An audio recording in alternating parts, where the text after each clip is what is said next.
Hello, welcome to the Season 5 review. So, a bit of an informal one, got my cup of tea. And yeah, just a nice casual talk through the leagues, basically. This season, a few little things here and there that you'll see, a few changes managerial-wise, a few things here and there. This is just, I'm not going to the very end of the Euros, I don't think, because the Euros are this year and the Olympics as well. But yeah, just a quick look over. We can probably predict who's going to win the Euros, or maybe we can't because we are actually 4 years ahead now, and we're 5 years in. So yeah, we'll see. We'll see what we can do. We'll see. Well, we are 5 years in, 5th season, 5 years in. So we shall see what's going down. So we'll start off with obviously the league table and the Serie A as a whole. So a very disappointing year for us. I'd say no, I wouldn't say very disappointing. I'd say we did all right. Second in the league, I'd take it. I mean, Juventus and Inter Milan have really fallen off. They might have to invest elsewhere, but Juventus really fallen off. Lazio, the surprise winners. I'll show you their team actually, because they didn't have that many top goal scorers. But yeah, their team now looking a bit different, obviously with a few transfers, but sort of the same structure. They had a very good team last. Well, not a very good team. I'd say they just had a good squad depth. And they kept the form going. Only 3 losses throughout the season is incredibly good. Incredibly good. Obviously, that's where it was sort of do or die for us. Maybe it's a lesson for me in a way, where if we are losing a game 1-0, where we're drawing a game or win 1-1, 1-1, not 1-1, 1-1 or 0-0. Just to coast out, stay on that cautious. Don't go for the attacking. Don't go for the goal in the last minute. Unless it's obviously a final or you need it. But yeah, elsewhere, Frank Kessie, a midfielder, has got top goal scorer. He won the Golden Boot. Look at the mentals and physicals, unreal. But yeah, we play with a box-to-box midfielder with 12 first touch and 14 finishing, 13 long shots, has actually won the Golden Boot. Cristiano Ronaldo, drawing with him in a way. He's actually retiring this year, which is a weird one. He's retiring this year, Cristiano Ronaldo. Might have to get him in as the under-21s coach, 39 years of age. Let's see what he's been doing. 19 goals in his final season. You thought he might have been dropping off around about here. We were tempted to bring him into Manchester United when this season occurred, but obviously he wants like 700 grand a week, so that wasn't happening. But a really good career for him, as you can see. Manchester United for about 5 years, and then Real Madrid for a further 7, I believe it was. 7 or 8 actually, and then another 6 years there as Juventus player, 521 goals in 715 games. That's just for his club, never mind country. So an interesting one, a very interesting one. He's using very good player. Oh, of course he is. You all know Cristiano Ronaldo. But yeah, us top 4, Lazio, Napoli, AC Milan and Juventus finishing in the top 4. AS Roma and Inter Milan just missing out. Sampdoria getting the Euro League spot. We'll go to the Premier League. Let's see what's happened there. So Liverpool have won the title for a 3rd year in a row. Manchester United not stopping them this year. They had quite a bad year, Manchester United, to be fair. Ezekiel Palacios, as I can see here. In fact, Torreira, 20 assists is unreal. I'm guessing it's Barcelona, yeah. 20 assists is loads for FM. I've never seen 20 assists in a season, really. Harry Kane, top here. I don't know if I think I've put it on to Reddit. Harry Kane, there was a thing coming through about Harry Kane. He is finished. If you go to his biography, let's see, has he got a biography? Information. Can we get his biography? Attributes? No, you can't get a biography, but if I can find it somewhere, his profile and his biography it's a bit tragic. He sort of just, I don't know how to put it really. Here we are. Here's the biography. So, here we are at the bottom here. So, English Young Player of the Year. Top division goal scorer on 3 occasions. Starts off all right. European Golden Shoe, 3rd place on 2 occasions. 3rd place, okay. Won the World Cup Golden Boot. Fair enough, that's quite an achievement. European Championship Gold Boot, 3rd place. Best player in Europe, runner-up. Shortlisted for World Player of the Year.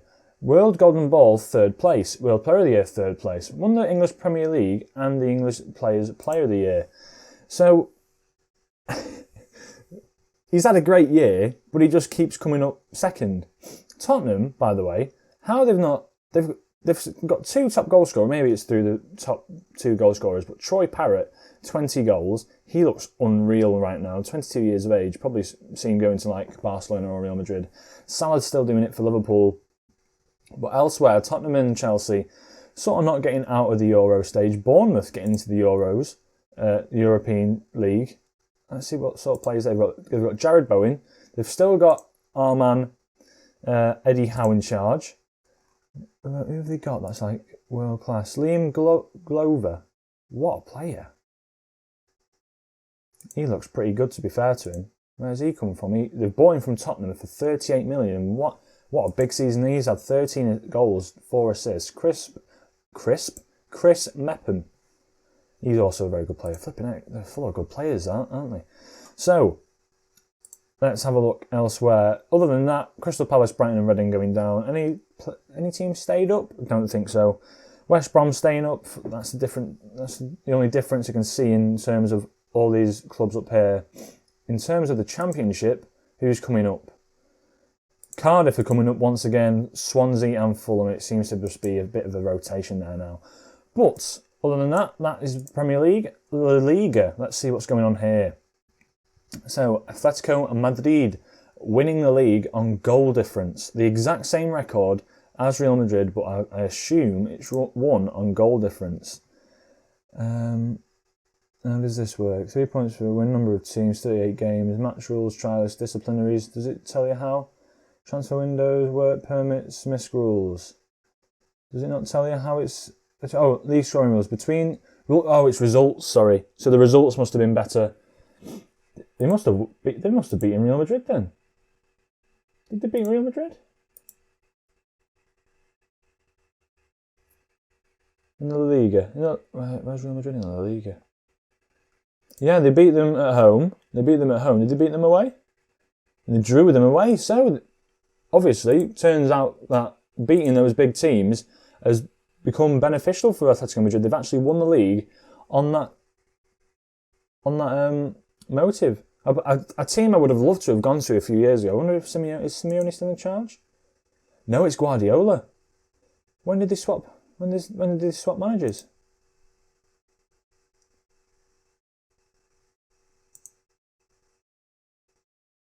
I don't know. To be honest with you, I don't know how to look at... Oh, there we are. Simeone left in 2020. Got sacked. And then since then, 2 league wins and 2 cup wins for Pep Guardiola. Oh, excuse me. For Pep Guardiola, I should have sneezed into it. In fact, get a tissue, lads. I will go and wash my hands straight after this. But, yeah, interesting. So, yeah, Real Madrid, Valencia, Barcelona, the job obviously going... Well, he's been sacked, so it is currently going... I'll let you into a bit of a secret. I have been offered the job. Well, not offered the job. I've got an interview. That is a bit of a weird one. I've been given an interview, so it's likely. I won't say I don't think I am favourite for now. Let's see. Carlo Ancelotti is evens. I am not favourite for the job, but we will see anyway. Obviously, if it was just coming off of perhaps a Manchester United save, or if I'd won the Champions League, excuse me, it probably would have been a lot better. But yeah, there we have it. Angel Correa, a player that we have to keep our eye on. This boy is absolutely world class, unreal talent, and scoring 25 goals in, I think it's his 2nd season in the La Liga. Oh no, it's his 3rd season in the league. Well, 4th.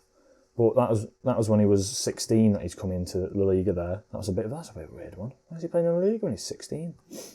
But, yeah, playing all 38 games this year for them, 25 goals, 19 goals last season, improving from last year. And he is top goal scorer, a player that we're going to have to keep an eye on. Atletico Madrid, Real Madrid and Valencia and Barcelona are getting those top 4 spots. And then, as you can see here, the Europa League and relegation candidates as well. A bit of an interesting one. It's going to be interesting if I do get that Barcelona job, because where would the rebuild start? Because the team itself is incredibly strong. You've got the likes of Benjamin Pavard, a very strong centre-back. Paul Pogba, Van der Beek, Mariba is also incredibly good. Ruben Diaz, another centre. So the two centre-back partnerships is very, very strong. You've got Wagyu. You could probably do with another striker, but then again, you've got Messi, who right now, we're looking at him, he's retiring not this year, I believe, next year. He's retiring next year. So he has got 1 year left at Barcelona. His balance is still there, but as you can see, fit, stamina-wise, 5. He's really, really, well, he's past his best, let's just put it that way. David as well coming through. He looks like a very good defensive midfielder, probably a centre-back as well. But yeah, a good side, a side that I've been looking at that I could potentially take over. Go through to the Bundesliga now. Who have won the Bundesliga? It is Bayern Munich. 75 points. Again, as you can see, Borussia Dortmund getting them off that top spot in 2021-22 season. But other than that, they're just on a roll. They're just unreal. Bayern Munich. Paco Alcacer getting 23 goals for them. As we know him. I'll tell you what. How would you pronounce ugh? I think you'd say ugh, wouldn't you? Oh, what am I doing? Danny Pugh. Ha! We're gonna set his nickname. We've got Uar. I know how to pronounce it. I've seen you in the comments saying you don't know how to pronounce it. By Uar, do you mean Uar? I'm just trying to put on like a French accent and just have a bit of a laugh. But yeah, he's had a very good season, an incredibly good season. Three goals for them. Well, average rating wise anyway, and he got 11 assists, so he's done pretty well. Would I have taken him over Arthur? No, because we needed a central midfielder. He can play there, but he prefers to play in the attacking midfield, advanced playmaker role, and I needed a deep line playmaker. Fabian could have done that job, but we needed just another backup. So yeah, a surprising one actually though. Leverkusen and Stuttgart and Schalke and Leipzig all finishing outside the top 4. Wolfsburg and Augsburg, the surprising one with 13 losses, have managed to end up in the top 4. I can't believe it. I mean, Bayern Munich having 6 draws and 5 losses is a bit of a weird one as well, but yeah, very, very odd. Very, very odd. Radu, a goalkeeper I've been keeping an eye on, because Wolfsburg defence has been solid this year. So a defender I am looking at maybe bringing in as maybe a backup, or maybe even, because Merritt has got a lot of attention off PSG, and he wants to go. So we might not be seeing Merritt next season. But yeah, as ever, Bayern Munich have taken that top spot in the Bundesliga. Moving on now to the final league that we know, the Ligue 1, not very exciting league. Paris Saint-Germain won it again. No surprises there. Mbappe, is he top goal scorer? No, it's some lad called Cao Georges. 22 years of age, looks pretty good. Mentally and physically not amazing, but good finishing. Fair enough. 16 finishing, just what you expect. He's a goal scorer. Any other surprises? 15 assists for this bloke, Yassine Kitch. Looks pretty good, to be fair. But yeah, no big surprises here. Marseille finishing outside Europe, probably a surprise, but to be honest with you, nothing's really a surprise in this league. Bordeaux going down, a team that we know that we've known to have been very good, as well as Nice looking very risky down there. They've been relegated, but yeah, Lyon finished 2nd, AS Monaco finishing 3rd. We'll probably look for a season where Paris Saint-Germain don't win anything and then sack their manager to possibly move over. So yeah, that is more or less what's been going on. Champions League, I will update you on that before I forget, and the Europa League as well as the Euros, which has been going on. So, we've actually gone past it. So, well, the winners were Real Madrid. History, records, past winners, sorry. The winners Real Madrid against Paris Saint-Germain. They have already started the qualifiers. Just a bit, it depends where I save it really. I've been trying to go as far as I can before Euro so we can see what's happened there. But yeah, Real Madrid winning it this year. Paris Saint-Germain runners up. That would have been a very good game, to be fair. But yeah, and then the Europa League, let's see what's going on there. AC Milan holders, so they must have won it this year. Excuse me, playoff, no, right. Who were runners up? There we go. Valencia. AC Milan and Valencia obviously won it the year before, played it in Brussels. They won the Europa League, so congratulations to them. It's sort of becoming more of an Italian thing now. It was very much an English thing. United winning it there, Chelsea, we won it in our first season at Manchester United. Manchester City going out in the Champions League twice very early. And then Napoli and AC Milan also doing well there. Two very strong Italian sides, Inter Milan and AS Roma, representing Italy again. So it could be a third year in a row that an Italian team wins it. And then finally, let's see if we can go to the Europa League and see what's going on here. So I'm not very far in at the moment, but in 2020, Italy won it, obviously. And then here you probably see a very strong group in Group A. England, Belgium and Germany all in like a very strong group. And then elsewhere, I wouldn't say there's a very difficult group elsewhere, but that top group is unreal for Euros. Germany, Belgium and England all in one group. I'd like to see who doesn't finish inside that bracket. It'd be interesting to see. Right, so I think that's more or less everything. A few things here and there. A few players I might bring in, a few players that might go out. I'll have a quick look at my relationships and see what sort of relationship I've got with players elsewhere. Very close with Matías Vargas, a player that we had at Napoli, obviously. In fact, I'm very close with a lot of players here. Unreal. Matías Vargas, obviously I let him go to Brighton, but a player that was very good for us. He wasn't very happy at the club, so I just let him leave. Gulam as well, a player that wasn't very happy at the club, let him leave. Martial, De Gea, Greenwood, obviously three players that we absolutely love. A few players coming through the ranks at Manchester United that have ended up elsewhere, and I'm guessing I won us the league twice, so they probably think of me as some sort of like legend in a way. I don't know, but yeah, and then Lecoq as well. Just basically the whole Napoli team are on board with me. Maguire, who else is in there? Colin Little, some Mike Phelan, the player that I brought with me. Michael Carrick, Muru, Lindelof, just loads of random players really that I'm just close with. And then down here, as you'll see, we've got a few acquaintances.